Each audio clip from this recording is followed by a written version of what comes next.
allons parler de la République démocratique du Congo, précisément Kinshasa. Nous allons parler plus de l'Est occupé.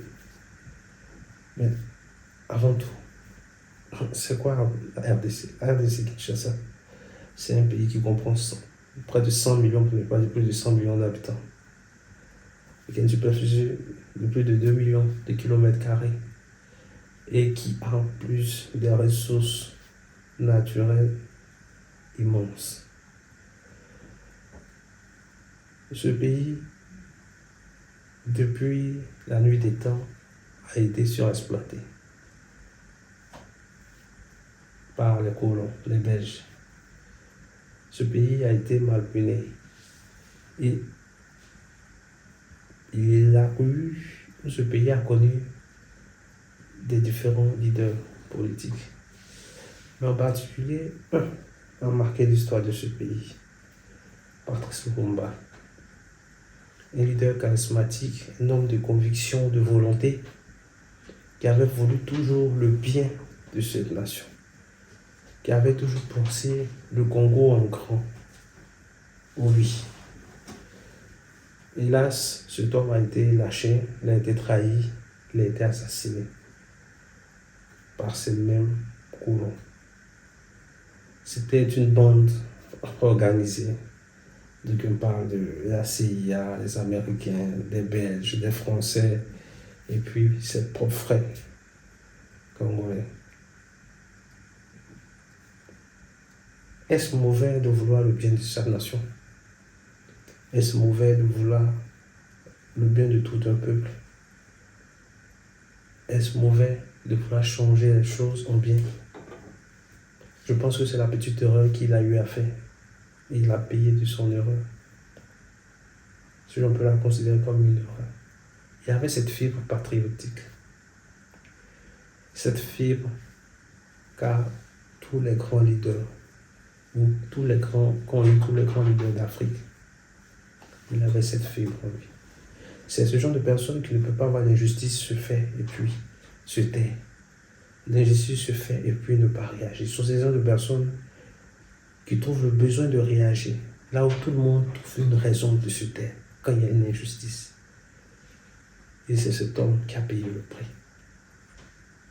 Mais le sujet de notre vidéo n'est pas sur Patrice Lumumba. Le sujet de notre vidéo se situe sur l'Est du Congo, Kinshasa. Cette partie du pays est vraiment une partie riche en ressources naturelles. Elle est prisée. Je pourrais dire, elle est juteuse. Sujet de beaucoup de convoitises, depuis plus de 10 décennies, il s'est avéré qu'à un moment donné, un moment de déstabilisation ou de grande guerre du Congo, ce pays a été occupé par des différents groupes armés. Aujourd'hui, cette partie du pays n'a pas été libérée jusqu'à aujourd'hui. C'est un groupe du M23. Il y a l'État islamique. Il y en a plein. Le groupe armé ougandais, qui aujourd'hui s'est rallié avec l'État islamique, il y en a tellement. Pourquoi des voisins viennent occuper une partie de ta maison? S'il n'y a pas quelque chose d'intéressant, soit ta maison est intéressante, à tel point qu'ils savent qu'ils ne peuvent pas avoir, ou bien ils tirent des profits. Même s'ils ont ça chez eux, mais chez toi, ils arrivent à tirer des profits. Donc du coup, ils viennent occuper la partie de ta maison pour pouvoir se faire la poche pleine. Mais je pense personnellement que les pays limitrophes ou voisins ne sont pas les véritables envahisseurs ou occupants. Les véritables occupants ne sont pas présents physiquement, mais ils sont présents par ces groupes armés. Oh oui, ces grandes puissances, ces grandes industries,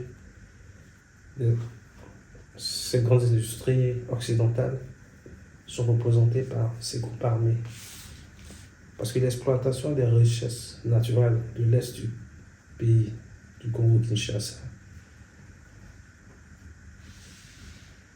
est faite par ces grandes puissances. Et nous avons l'impression d'accuser en premier lieu ces pays voisins, mais ces pays voisins ne sont que des marionnettes de ces grandes puissances. Aujourd'hui, le Congo n'arrive pas à exploiter pleinement le potentiel de son pays.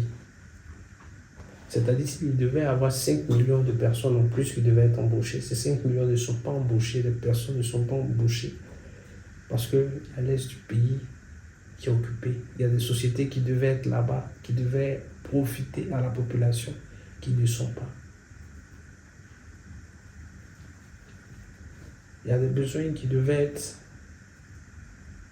résolus par ces richesses du reste du pays qui ne sont pas parce que des personnes ont décidé de venir occuper le pays de leurs amis ou de leurs confrères.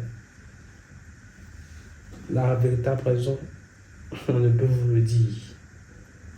Mais je crois que c'est ce que je décriais dans la vidéo passée, le mal qui gangrène l'Afrique. Le mal qui gangrène l'Afrique, le besoin de contrôler, le besoin de regarder ses intérêts personnels. Ce que j'appelle les collaborateurs, les traites, qui sont prêts à trahir leurs frères, à trahir leur pays, à trahir l'Afrique pour juste leur gain.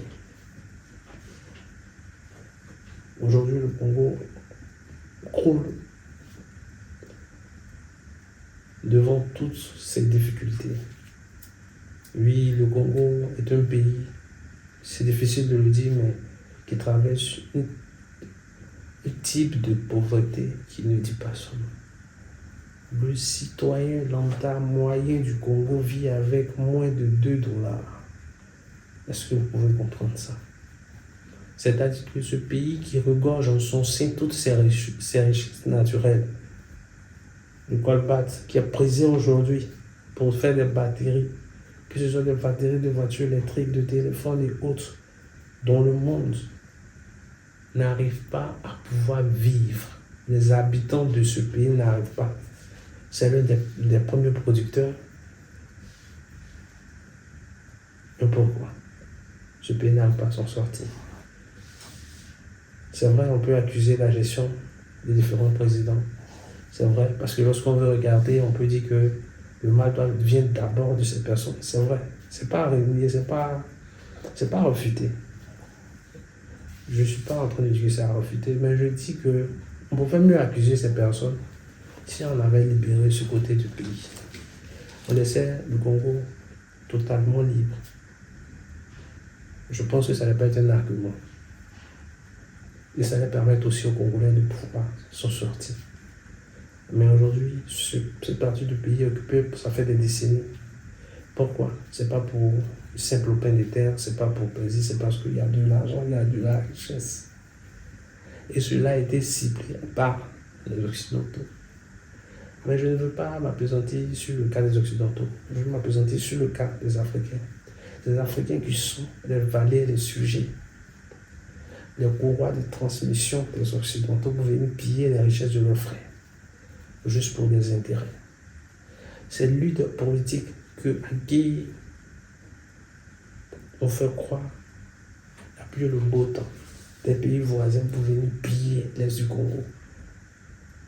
Je trouve que c'est dommage. C'est dommage de dire avoir une vision pour son pays et de piller un pays à un autre pays voisin à côté. C'est dommage d'agir dans l'intérêt des Occidentaux tout en appauvrissant un pays, notre pays. C'est vraiment dommage.